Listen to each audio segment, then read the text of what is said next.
I don't like that name. Well, that wasn't too bad of a film. Brie Larson turned in a good performance. Iman Vellani was as charming as ever. Samuel L. Jackson is still at the top of his career. Zawe Ashton is actually a capable actress that turned in a very dramatically emotional performance. And the story was top-notch entertainment. Wait, what?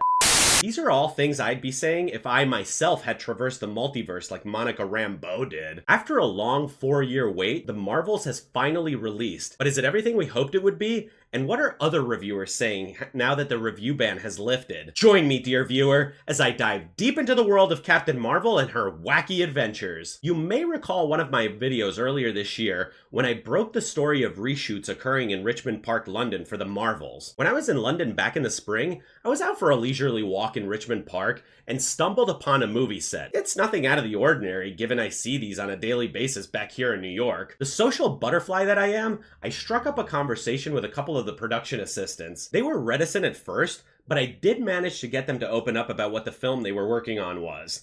And it turns out they were doing reshoots for The Marvels. So I asked them a little bit about how the film's production was going, and as tight-lipped as they were, they did admit that the film was so shit that the reshoots were extremely extensive. But I didn't find out just how extensive the edits were until I stepped into a quiet little AMC theater on the Upper West Side here in New York. To describe the plot, I'd first have to untangle it like the furball that Goose spits up repeatedly. The movie is a jumbled mess of a film. It's actually extremely obvious that this has been edited and reshot dozens of times. The direction is completely non-existent, with every character acting very stiffly. There was also absolutely no chemistry between any of the three actresses. And you can't tell me Dawn Chambers from Sterling Cooper Draper Price can actually fight aliens gracefully. I mean, she can't even fend off Joan Harris for fuck's sake. I'm sorry I was not more forthright with you. I think it would only be fair if you docked my pay to cover the hours Scarlett did not work. Now, don't get me wrong, Teyonah Parris is more than capable as an actress.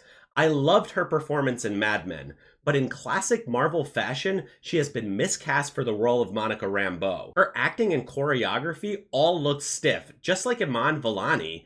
These two were supremely out of shape women that really couldn't run or move gracefully. Nothing exemplifies this lack of chemistry more than the scene on the ship with the three of them interacting. There was no chemistry between the actresses and they all acted very stiffly in the scene. It was honestly very jarring to watch as the awkwardness permeated through the screen. I can't really blame Iman Vellani too much. She's just getting started in her career, and it's really hard to attack a kid that's just trying to make it. But Brie Larson and Teyonah Parris are both capable actresses that I know for a fact can act better than this. Which leads me to believe that the problem with the acting lies in the director's chair. We know that The Marvels not only underwent multiple rewrites and reshoots, but there was a lot of turmoil in the director's chair. Throughout some portions of principal production and even reshoots, Nia DaCosta was largely absent, having had other commitments in London, and it shows. As the Variety piece points out, and the Critical Drinker has harped on in his channel, Disney's Marvel lacks actual directors. Disney is stifling directors to the point that there are no longer hired. They're cast, just like the actors of the film. This is all done to produce content and not films. Throughout the history of cinema, films have really been their directors' visions.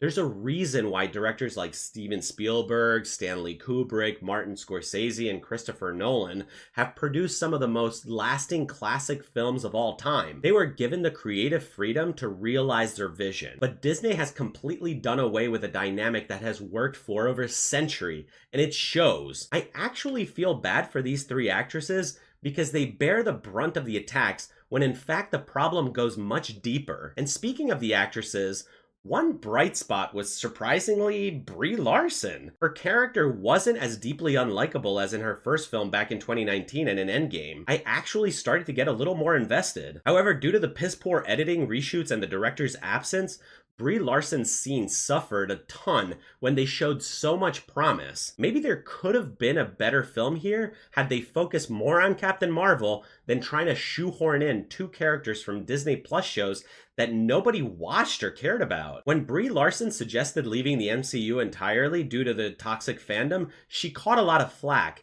But given what I saw in The Marvels, I actually don't blame her. I think she deserves a little sympathy because the problem was largely with the director and the producers. It's very obvious that the film suffers from a too many cooks in the kitchen problem, and Disney's whole philosophy of making content rather than cinema. Content is meant to be thrown away and forgotten, whereas cinema is a lasting experience. I think that the shift to content creation from cinema is what's largely to blame here with the Marvels. Another thing, which I don't want to harp on too much, is the insertion of a political agenda into the films.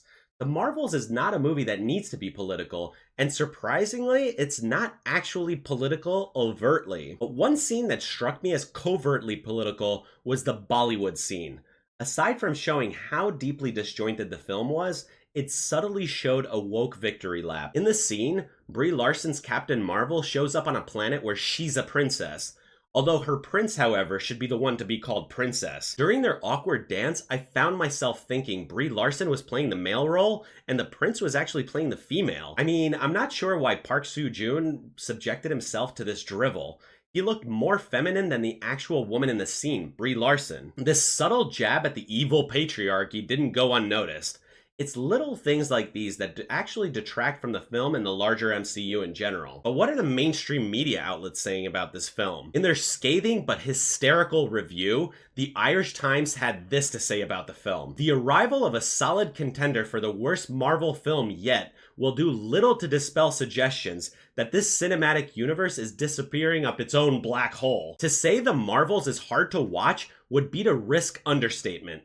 It's not just that it's not very good, it's hard to watch in the sense that a tree is hard to defibrillate. This chaotic, ugly, incoherent picture barely seems intended for exhibition.